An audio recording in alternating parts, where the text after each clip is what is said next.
one of the biggest hindrances for musicians is no matter how talented they are, I find that this is necessarily talking more so about releasing music, but like they're so consumed by the perfectionism necessarily that they don't ever release an album, say, or it takes them 5 years Totally, to yeah. release an album, right? Yeah. So that being said, though, like I think that so often, like just that prevents them from even being found, which creates any sort of calling card. The only reason you were out there is you were gigging, you were playing, you were doing all this stuff. Again, like you mentioned earlier, you getting hired and fired and all like it was just part of the process, as opposed to you being like, I don't know how good I am. Like, I'm not even gonna go play a gig because I don't know if I'm qualified to play a gig. You know what I mean, right? And Yeah. so many of these incredible drummers, that's the case. They're like, whether they don't believe themselves, whether they are insecure, whatever the case may be, right? Whether they're not meant to do it, whatever, right? But they just never go out and play the gig. You know what I mean? And again, to some degree, it's like creating your own opportunity.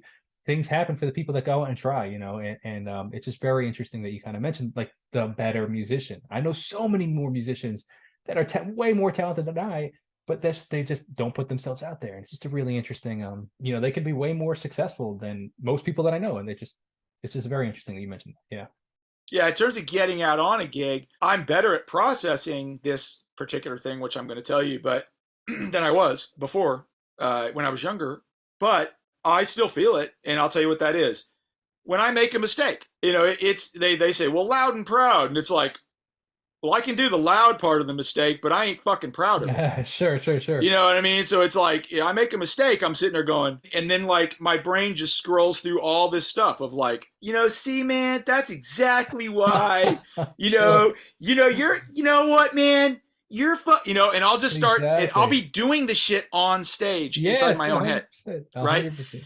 And then what's interesting about a human's mind, a person's mind, is that it's not like there's just one guy in the room. It's like then there are these other guys in the room that are like, I don't totally agree, and it's like, shut up. Or it's like, no, you shut up. I don't agree. No, no, it's all good. This gig's going to be good because you're only looking at it in terms of like up to the point where you made the mistake. What's Yeah, about to yeah. happen is some shit's about to go Exactly. down. You know what I Exactly. mean? So like, and actually like, and then there's like the deeper level of mind that once the music like either restarts after the mistake, there's the possibility of like all that judgment mind shit about like that was a mistake. There's the whole Miles Davis thing is that there are no mistakes.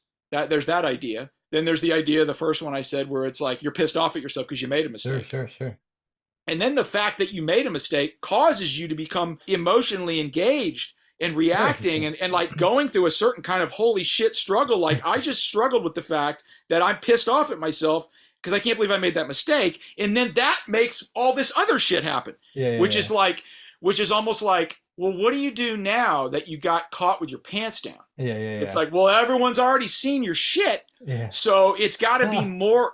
So now you've got to show up Yeah. for more than just looking good. Yeah. Now you've gotten dirty. Yeah, yeah, yeah. And so I think that's what the gig offers people is that you're going to fuck up and people are going to be there and they're going to see you fuck up and then you're going to lose a bit of your pride there. And then you're going to realize that your pride is probably your enemy. Mm-hmm. And once your pride's gone, then you actually start playing from hopefully from a deeper part of yourself. There it is, and then Yeah, perfectionism's gone, but also then the passion replaces the perfectionism or some shit. I don't know. absolutely. Well, I also think about too, so often you can tell the difference between a professional and an amateur musician by how they handle their mistakes as well. I mean, Right. it's just an interesting thing that the amateur musician makes the audience feel really uncomfortable, like they really spotlight the mistake, whether they spotlight the mistake or not. Actually, true, like it's that insecurity, the ego is incredibly bruised, you know, Gotcha. as opposed to like, shoot, man, like I've seen so many like wildly famous and professional musicians full on acknowledge that, be like, wow, that was terrible what just happened, but it doesn't bruise their ego, which is really interesting as well, like Yeah. kind of I mean, interesting how you handle it. it definitely, mistakes on my part definitely they bruise me, Sure. I'm, and they hurt Yeah. and they piss me off. Yeah.